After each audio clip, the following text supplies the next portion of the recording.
Assalamualaikum warahmatullahi wabarakatuh. Perkenalkan, nama saya Haula Tukot, Prodi Teknik Budidaya Perikanan. Di sini saya ingin menjelaskan tentang peran ekosistem air tawar. Jadi kalian bisa lihat gambar ekosistem air tawar yang ada pada gambar tersebut. Ekosistem air tawar merupakan bagian dari ekosistem terbesar di bumi. Secara umum, ekosistem air tawar adalah ekosistem air di mana airnya mempunyai kadar garam yang rendah. Biasanya ekosistem ini berada dekat dengan daratan. Bagian dari ekosistem perairan tawar yaitu danau, sungai, kolam, mata air, rawa, dan lahan basah. Habitat air tawar dapat diklasifikasikan berdasarkan faktor yang berbeda, termasuk suhu, penetrasi cahaya, vegetasi, dan nutrisi. Ada pula sebagian habitat biota akuatik. Ekosistem air tawar terbagi menjadi 3 daerah, antara lain yaitu zona litoral, yang kedua zona limnetik, dan yang ketiga zona profundal.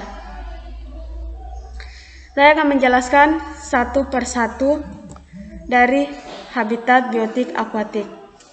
Yang pertama itu zona litoral. Litoral merupakan sungai dangkal yang mendapat banyak sinar matahari sehingga ekosistem di dalamnya lebih banyak. Banyak tumbuhan dan ikan yang hidup di ekosistem ini.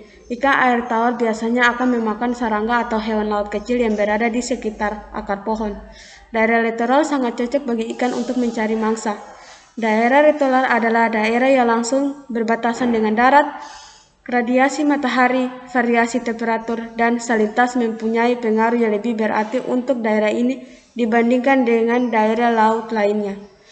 Biota yang hidup di daerah ini antara lain yaitu ganggang yang hidup sebagai bentos, daripan, binatang laut, udang, kepiting, cacing laut, dan ikan.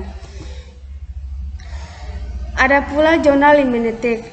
Limnetik merupakan zona perairan terbuka atau merupakan kolam air yang sesungguhnya dari sebuah danau. Pada zona ini, fotosintesis masih mungkin berlangsung, akan tetapi cahaya matahari tidak lagi menembus ke dasar perairan. Biotik akuatik seperti fitoplankton, zooplankton, dan ikan mendiami zona ini.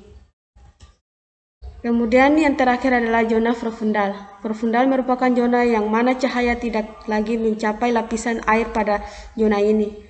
Ketersediaan cahaya yang sedikit menyebabkan zona profundal tidak bisa dihuni oleh biota fotosintesis, baik tumbuhan tingkat tinggi maupun alga makro seperti plankton dan alga bentik.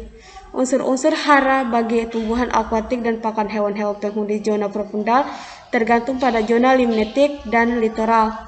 Sebaliknya, melalui arus dan pergerakan ikan, zona profundal menyediakan nutrisi hasil daur ulang oleh mikroba pengaruhi bahan organik ke zona lain.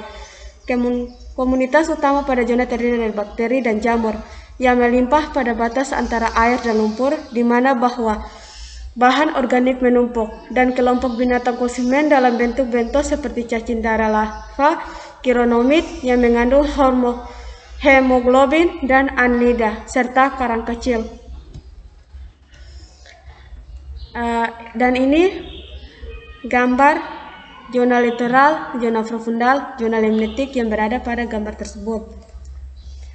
Ada pula sebagai tempat budidaya. Ikan air tawar sangat diminati dalam budidaya karena lebih mudah dibudidayakan. Selain mudah dibudidayakan, ikan air tawar juga sangat diminati oleh masyarakat. Budidaya ikan air tawar patut dipertimbangkan. Produksi budidaya ikan air tawar didominasi oleh ikan mas, ikan lele, ikan patin, ikan nila, dan ikan gurame. 5 jenis ikan tersebut menyimpan lebih dari 80% dari total produksi.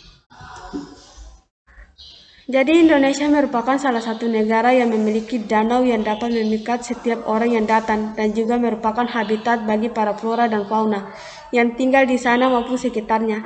Contoh salah satu budidaya ikan pada habitat air tawar yang terbilang mudah dan tidak memerlukan biaya yang banyak yaitu di danau. Dan juga ada ciri-ciri utama danau adalah daratan luas yang cekung dan berisi air. Biasanya wilayah danau dikelilingi oleh daratan.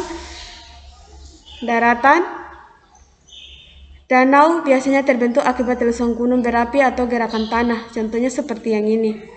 Kemudian, ada juga yang dibuat oleh manusia. Terima kasih. Mungkin itu saja sedikit penjelasan dari saya. Jika ada kurang dan kesalahan, saya mohon maaf. Wabillahi taufiq wal hidayah. Wassalamualaikum warahmatullahi wabarakatuh.